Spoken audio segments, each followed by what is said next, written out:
Welcome to Los Angeles. This is the other side of the Sunshine City. This is East LA, a 7-mile square area, an easy 10-minute ride from downtown.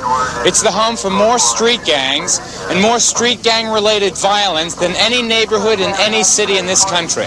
Los Angeles' gang problem started in the Mexican-American community. In fact, at the peak of gang violence in East LA in the late 70s, there were very few black gang-related murders. They almost all were Mexican-American specifically. I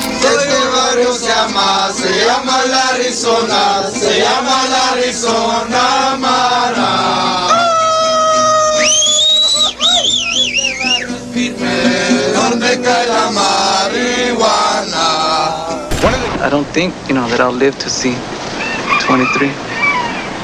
You gotta fight for your barrio. Sometimes you gotta kill for your barrio, just to keep up your reputation. Barrio means neighborhood, and it is for this, the reputation of the neighborhood, that they are ready to kill and willing to die. Gang members bear permanent insignias, tattoos proclaiming where they're from and what they stand for. As nations carry flags, gangs paint their names on walls. Lotte, Little Valley. You know gangs are feuding when their names get crossed out. In 1992, the Mexican Mafia initiated probably the most significant initiative of any organized criminal group in this country's history. On the afternoon of September 18th, 1992, some 1,500 to 2,000 Hispanic street gang members began to assemble as if on an invisible queue at the football field at Elysian Park. If people who live in LA know that Elysian Park also happens to be the home of the Los Angeles Police Department Academy.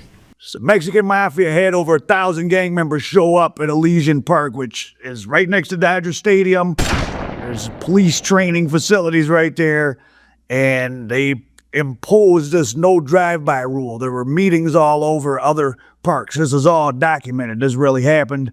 But law enforcement at that time in 1992, as recently as 1992, really didn't consider the Mexican Mafia as a significant threat. Some gang cops saw evidence of it on the street.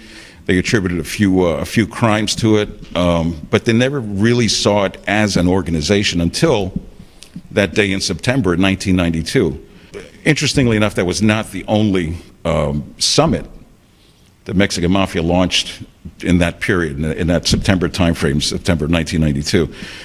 There were similar meetings that took place at the parking lot of the Los Angeles Coliseum, in parks in Orange County, in San Diego, in the San Fernando Valley, in the San Gabriel Valley. And each one of these meetings was held by a ranking member of the Mexican Mafia. They are the gang of gangs, vicious, calculating, fearless, deadly. This is life in La M, or the Mexican Mafia. The major initiative that on those meetings, the major policy initiative that the Mexican Mafia launched was what I characterize as the vertical integration of, for the first time, of a prison gang and street gangs. Gang veterans have long prison records. As youngsters, it's usually for fighting and petty thefts. As they get older, it's attempted murder and grand larceny. And more, the crimes are committed not for the gang's honor, but for organized crime and for personal profit. In jails, steel bars don't stop gang warfare. Outside, steel plates offer some protection to the Lagunas family. All 8 sons are in the El Ojo gang, and their home is a favored target. That quarter-inch steel plate? Yeah, that stops the bullets. They don't even make a dent or scratch in them. It just bounce off like nice. But steel didn't prevent Peter from being blinded when he was 13. They just came to the driveway, to the parking lot, and they just started shooting. Blindness has neither stopped Peter from fighting nor being arrested. He still likes to use a knife. Peter says he slashes wildly at whomever is nearby. Police say his buddies hold the target, so he can't miss.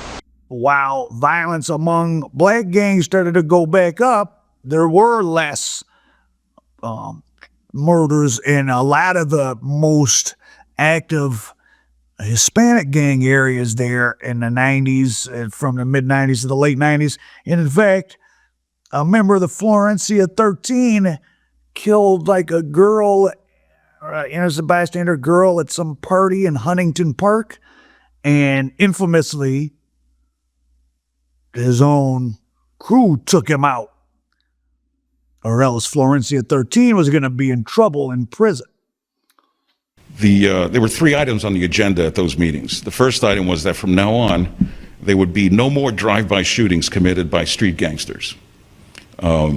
This was largely misinterpreted by the media as a truce. In fact, it was not a truce. It was anything but a truce. It was basically a change in the rules of engagement. Prior to that time, innocent kids and innocent women and flat innocent individuals were being killed accidentally by drive-by shootings. Drive-by shootings naturally attracted law enforcement attention. Law enforcement attention hurt the business of selling drugs and making money. So one of the issues that they discussed, that they issued orders that there would be no more drive-by shootings. Didn't mean there would be no more shootings. They said from now on, if there's any business to be conducted that involves guns and firearms, you're going to be doing it up close and personal to reduce the chances of innocents getting killed. The second item on the agenda was that from that day on, all Hispanic street gangs were to call themselves Surenos, or South Siders. It's the Spanish word for Southerner, Sureno. And a Sureno basically was a gang. Surenos would be gangs who were swore their allegiance to the Mexican Mafia. Gang-related killings in the city of Los Angeles are down from last year. That's because many of the black gangs continue to honor a truce that was forged during the riots. Such is not the case in the county. Latino and Asian gangs are on a record pace for homicides because the gang population is growing and truce is not in their vocabulary. People just pass by and they shoot. They shoot, and I don't think there'll ever be a truce. Not with us, anyways. Why not? I don't know. Just can't get along with nobody. Gotta keep going. It goes on, never gonna stop. It ain't gonna die, it's just gonna multiply. It's the way it is. Young kids grow up and that's all they know. Until the Mexican Mafia stepped in and did something that is probably the reason they strike so much worry into law enforcement to this very day, because it was a show of amazing power. In addition to the Florencia 13 that lost his life for hitting the wrong person in a drive-by back then, there was some instances of people hitting the county jail right at that time, and I think one was unalived in the county jail for doing a drive-by right after that edict came out. So this is when the Mexican Mafia really flexed their muscle as far as with the street gangs that started to build up the intimidation factor that still exists now. And the third item on the agenda was taxation. From that day on, every street gang that was involved in the selling of drugs or making money had to pay a certain tax, somewhere anywhere between 10 and 30% of their total drug retail sales to the Mexican Mafia. When you scale that up throughout all of Southern California and you realize that there may be somewhere between 100 and 120,000 gang members, let's say from the Bakersfield down to the Mexican border, that's a tremendous amount of money that the Mexican Mafia started making.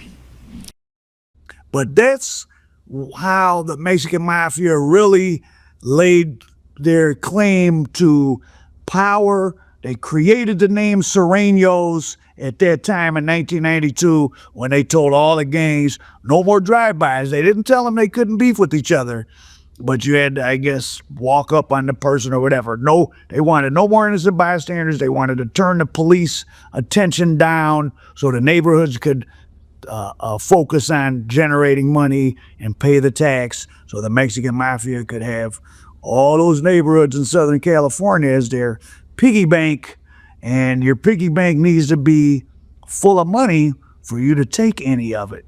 So, as the speaker said, a watershed moment where a prison gang put the squeeze and affected what was going on the streets in a major way. And later on, I guess, we saw that phenomenon sort of happen with the Bloods, which arose on the East Coast in the prison system. That's now, there's all type of blood gangs all over the East Coast that fall under the control of the Bloods in prison, I guess. And I don't know if it's quite as organized as the Mexican Mafia, but it does seem somewhat organized, at least judging from all the RICOs that the federal government put out. But remember, I always take what the police and the federal government do with a grain of salt. The people they often make as their informants are the worst criminals of all.